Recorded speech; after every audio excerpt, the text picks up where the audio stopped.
அனைத்து இந்திய அண்ணா திராவிட முன்னேற்றக் கழகத்தின் சார்பாக தேர்தல் அறிவிப்புகள் நாங்கள் வெளியிட்டுள்ளோம்.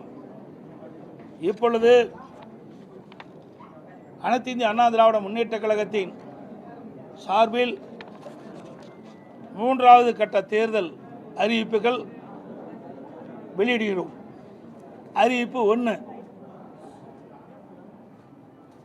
திரு ஸ்டாலின் தலைமையிலான நிர்வாக திறனற்ற விடியா திமுக ஆட்சியில் கடந்த 5 ஆண்டுகளில் அத்தியாவசிய பொருட்களின் விலைவாசி விஷம்போல் ஏறி மக்கள் கடுமையாக பாதிக்கப்பட்டுள்ளனர். அதேபோல் திராவிட முன்னேற்றக் கழக ஆட்சி அமைந்த பிறகு சொத்து வரி, வீட்டு வரி, மின் கட்டணம், குடிநீர் வரி போன்ற பல வரிகள் இந்த அரசால் உயர்த்தப்பட்டுள்ளது. இதனால் மக்களின் அன்றாட குடும்ப சுமை பன்மடங்கு அதிகரித்துவிட்டது. எனவே மக்களின் சுமையை குறைக்கும் வகையில் அனைத்து இந்திய அண்ணா திராவிட முன்னேற்றக் கழக ஆட்சி அமைந்தவுடன் ஒவ்வொரு குடும்பத்திற்கும் கருணை தொகையாக 10,000 ரூபாய் வழங்கப்படும். அறிவிப்பு 2. வேலைவாய்ப்பு அலுவலகங்களில் நம்முடைய இளைஞர்கள் பதிவு செய்து வேலைக்காக காத்திருக்கும் பட்டதாரிகளுக்கு மாதந்தோறும் 2,000 ரூபாயும் +2 வரை படித்து வேலைவாய்ப்பு அலுவலகத்தில் பதிவு செய்துள்ளோருக்கு மாதந்தோறும் 1000 ரூபாய் உதவித்தொகை வழங்கப்படும். அறிவிப்பு 3.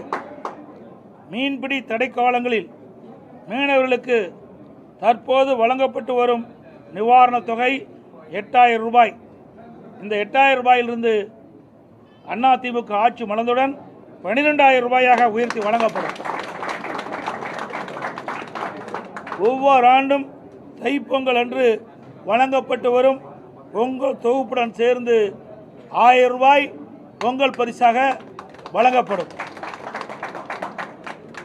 கைத்தறி நெசவாளர்களுக்கு தற்போது வழங்கப்பட்டு வரும் விலையில்லா மின்சாரம் 300 யூனிட்டிலிருந்து 450 யூனிட்டாக உயர்த்தப்படும்.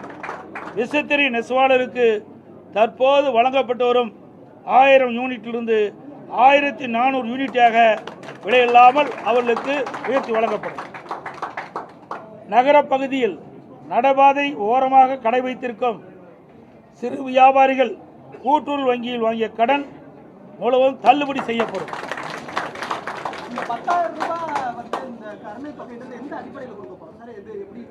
சொல்லதே கருணை தானே, எந்த அடிப்படையில் கருணை அடிப்படையில் தான் கொடுக்குறோம். அதுதான் அந்த வாக்கியமே. ஆமாம், அனைத்து குடும்பத்தை தானே போட்டுக்கிறோம். குடும்பத்திற்கு வழங்கப்படும் தான் கொடுத்துக்கிறோம்.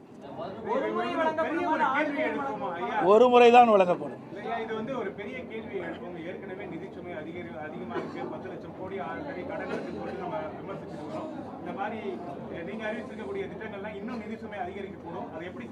நான் ஏற்கனவே சொல்லிவிட்டேன். எங்களுடைய அதிமுக அரசு இருக்கின்ற பொழுது திறமையாக செயல்பட்டு கொரோனா காலத்தில் கூட 1 ரூபாய் வரி வருமானம் இல்லாத போதே சிறப்பான ஆட்சி கொடுத்த அரசாங்கம் அதிமுக அரசு.